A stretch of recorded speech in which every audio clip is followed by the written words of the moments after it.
शासनानं शैक्षणिक क्षेत्रातील सर्व घटकांचे प्रश्न तातडीनं सोडवले पाहिजेत।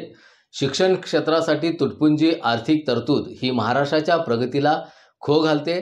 15 मार्च 2024चा काळा कायदा रद्द झालाच पाहिजे।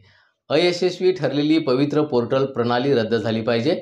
तसंच सर्वच शाळा महाविद्यालयात शिक्षक आणि शिक्षकेतर भरती झाली पाहिजे असं मत आज जिल्हाधिकारी कार्यालयावर काढण्यात आलेल्या शिक्षकांसह संस्थाचालकांच्या मोर्चात काँग्रेसचे शहर जिल्हाध्यक्ष पृथ्वीराज पाटील यांनी व्यक्त केले। पाहूया।